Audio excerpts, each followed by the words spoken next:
good out there, family? It's White Light TV coming at you with another video reaction, man. Breaking news, man. Biden stepped down from office, man. Got my partner, my guest on here, man. God-fearing B. What's going on, man? How you doing? Hey man, I'm good, man. I'm even better now knowing that we got Biden out the way. This man really suffering from dementia, and you got some diehard Democrats that really think that he should be the face of America for the next 4 years.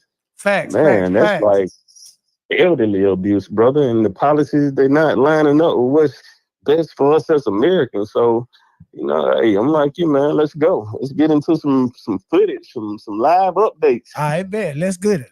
Let's get into this news then. Let's go. Right back to our chief White House correspondent, Mary Bruce. And Mary, we are following these rapidly moving developments. First, we had the letter from the president of the United States saying that he was going to step aside in this race. Now we are seeing yet another post on social media from President Biden, because the big question after the president announced that he was going to step aside in this race was who exactly was going to step in. Mary Bruce, it seems like the president has an answer to that question on who he's endorsing here.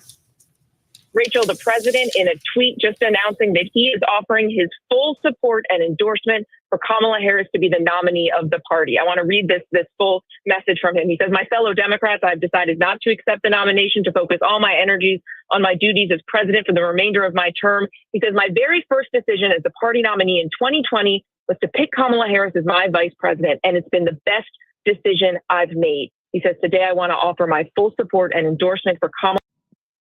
So let's start there. How you feel about that? Man, first and foremost, hearing that guy say the best decision he's made, I'm not even familiar with a whole lot of great decisions that he has made since he's been in office. And to follow up on that, Biden was responsible for the crime deal that incarcerated a vast majority of Black individuals. As well, Kamala Harris was responsible for the mass incarceration of a lot of Black individuals. Biden himself, he rooted for the segregation back in the 70s, if I'm not mistaken, said he did not want his kids growing up in a racial jungle by them being in the same schools. So, yeah, man, hey, endorsing Kamala, she won't get my vote. Facts. And not to go on, like, prolonging the conversation on my response, but have you seen the video of her partying while she's the vice president, VP? Yeah, haven't seen much of her. It's crazy, man. I seen her trying to get her groove back, man. Twerking like she was back in college. I seen. Oh yeah, but she's not no seller for me, my brother. Gotcha. Let's get back into it. We'll talk some more. Let's get back into it. Kamala will be the nominee of our party this year. Democrats, he says, it's time to come together and beat Trump. Let's do this. The president has always made clear, Rachel, that he believes that Kamala Harris has what it takes to be president. He wouldn't have chosen her to be vice president if he didn't. But we have seen sort of an interesting change in the way he's talked about Kamala Harris, even in the last 2 weeks. It was just 5 days ago, I think, he was out in Las Vegas doing a big event before the NAACP. And he took on Trump, especially in the way that Trump has been reaching out to Black voters. And he took on the way that Trump had once used the phrase, Black jobs. And the president made, So let's get into that. The Black voters. How you think the Black voters feel about Biden? I think the Black community has been preyed on for far too long when it comes to the Democratic Party. I think the thing with them targeting Blacks is they want this food stamp mentality for us to be dependent upon them instead of us excelling in life like a lot of us have, mastered with business ownerships and what have you. And as far as talking about Black jobs, with Biden's open borders, a lot of these jobs are being replaced for cheap labor by illegal immigrants, as I choose to call them. And they're being rushed through the process coming here. And I'm out in the work field day in, day out on my work days. So I'm seeing the replacements, my brother. I'm seeing them on the highway jobs. I'm seeing them in the manufacturing plants. And I don't oppose to these people having jobs or the right to work. But all of that talking about Black jobs, man, these people not for Black Americans. They not even really for Americans, the way I see it. Man, you couldn't have said it no better, man. That was very intellectual, man. That was very intellectual. Let's get back into it. You couldn't have said it no better. Let's go. made this quip, this joke, not joke. He was fired back at Trump saying, I know what a black job is. It is vice president. And he said, point blank, Kamala Harris could be president. And he said it in a way that made all of our ears go up and made everyone listen closely, because it is clear that he likely was thinking about what would happen if we got to this point where he had finally decided, Joe Biden decided that he needed to step aside and step out of this race. And now he is throwing his full weight and support behind Kamala Harris. It sends a huge message, especially to this party, about where we are going now, especially with such little time left in this race. Yes, and Mary, it's not just what the president has been saying, it's also what Vice President Kamala Harris has been doing. We saw her in the days after that event really start to concentrate on rallying black voters. We know they are the bedrock of the Democratic base. What have you seen in the days following that debate, as well as the vice president really trying to concentrate in on the core of the Democratic base?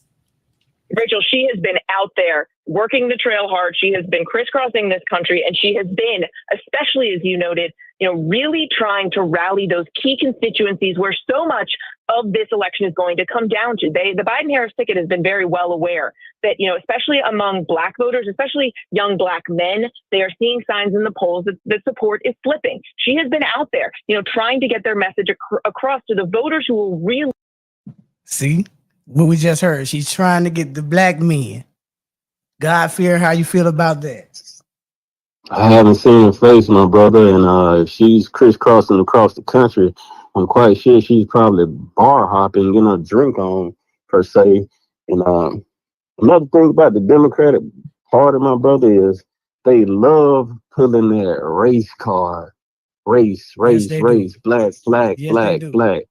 And I could be off on my facts about Kamala Harris, but I did kind of try to look into her background and whatever. And if I'm not mistaken, I think she's more of an Indian descent more than she is black.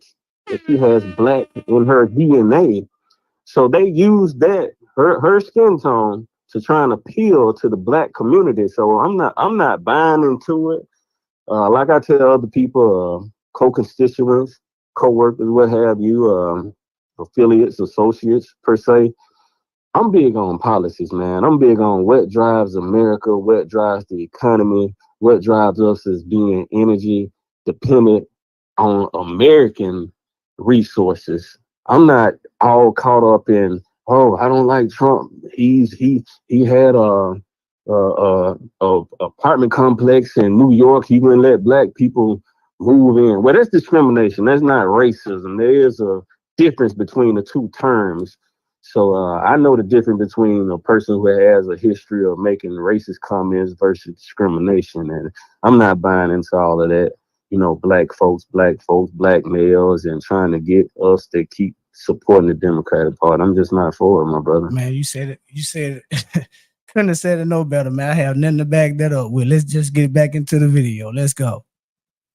Decide this race in November. But this entire time, Rachel, she has been a very loyal soldier. She has been adamant that they were still in this to win it. She has shown zero daylight between her and the president, as the president has been, clearly taking all of this in and trying to make this decision.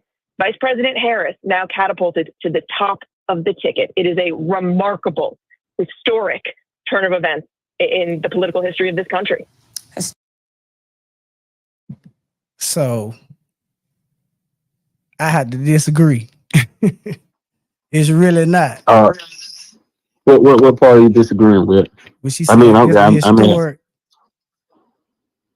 historic event where Kamala going for being the president. Yeah, it is. It's very historical. It's a historical slap in the face to voters who buy into the rhetoric. And you know me, man. I'm not big on filtered news. I think a lot of news that come across news channels is very filtered. I'm one who digs deep and go to unfiltered news or whatever to make myself aware and educate myself. So you're probably the only reason why I'm listening to this filtered news that we're sharing with the people anyway. But no, it's not historical. She's not the first woman that's ran for president. I guess they're trying to say it's historical because she's quote unquote perceived as black. But yeah. But I agree. No, you can check. Yeah, and I mean, you can chime in and give more of your views on how you perceive it or how you view it as well. I I'm agree, not. man. I agree. I agree. It's filtered and it's paid off. You know they getting paid off by these Oh, no companies. doubt, So no doubt.